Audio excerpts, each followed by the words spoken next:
Hi, welcome to Dusting My Guitars YouTube channel.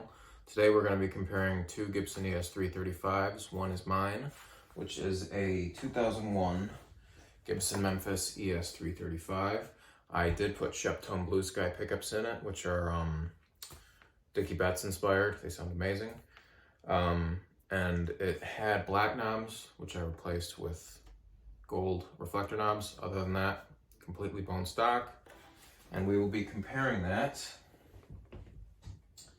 to a 1965 original Gibson ES-335 with the original pickups and the original electronics.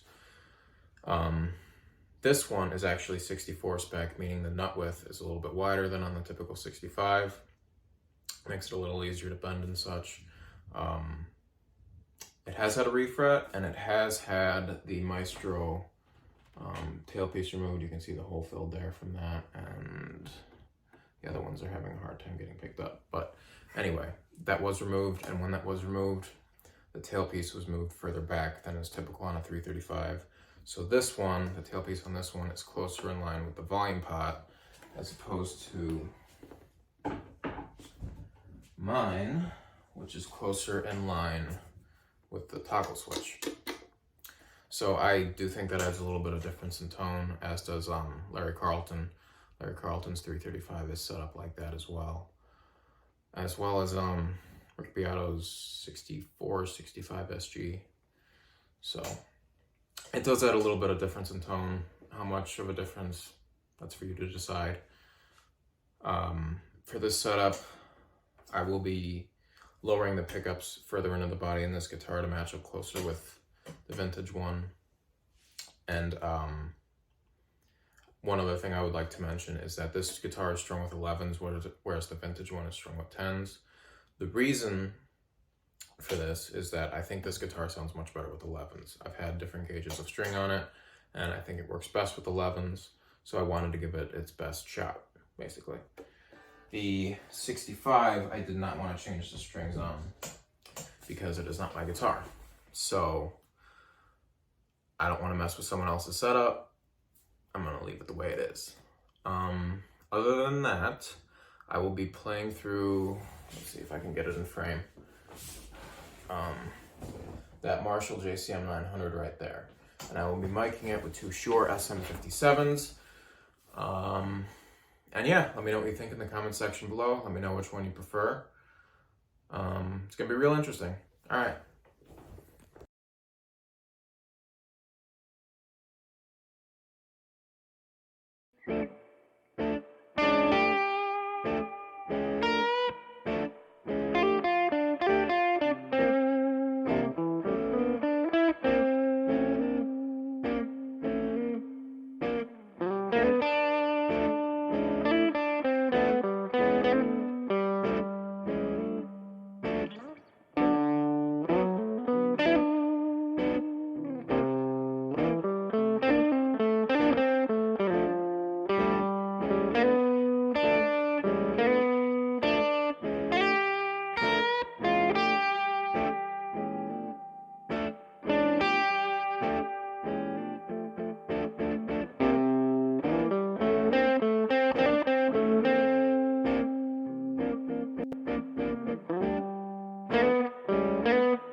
Hey, so I hope you enjoyed that comparison. Right off the bat, I would like to apologize for the various different camera angles. I was trying to get this video done quickly because I need to give that vintage 335 back, and obviously I wanted to get the video recording done before that. That being said, moving forward, my videos will have far more consistent camera angles. I'm going to work on that. So if you stick around and subscribe, which I'd very much like, it will get better. Another thing to get out of the way is that all the rhythm tracks were recorded on the neck pickup of each guitar with the volume about half down. The first lead track was middle position with the volume on the neck about half down, and the bridge pickup all the way up. And the final lead track was bridge pickup all the way up on each guitar.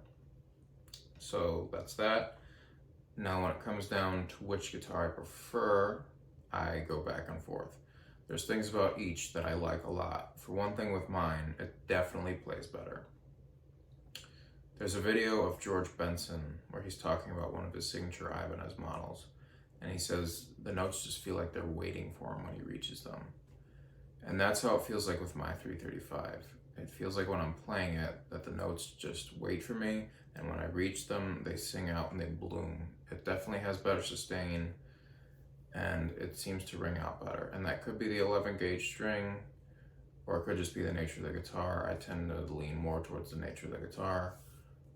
But either way, that is how I feel about the playability and such.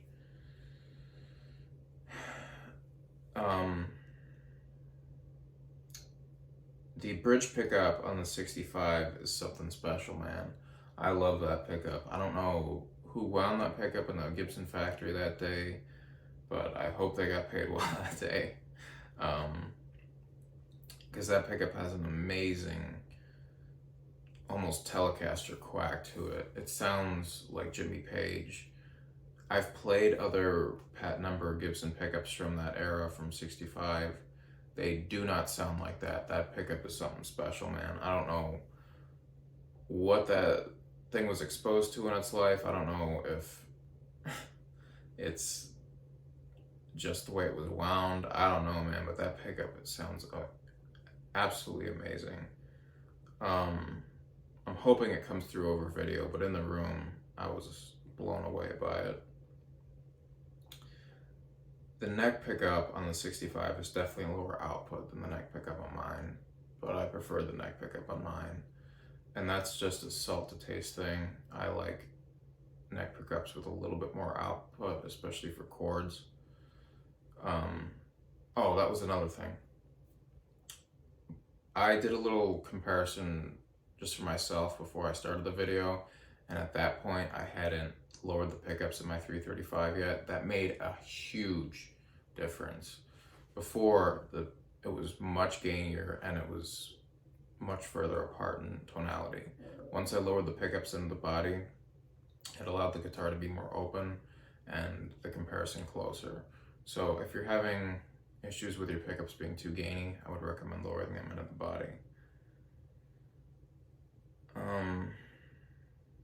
My 335 definitely has a warmer tonality just in general, which, again, depending on the situation, I could see how you could prefer either guitar. But overall, I think I probably prefer mine. Yeah, I think I prefer mine. And maybe it's just because it's mine. But yeah, I think I prefer mine. I definitely prefer the way mine looks with the flame top. That's obviously subjective. But anyway, I hope you enjoyed the video. I plan to make more in the future. I hope you stick around. Thanks.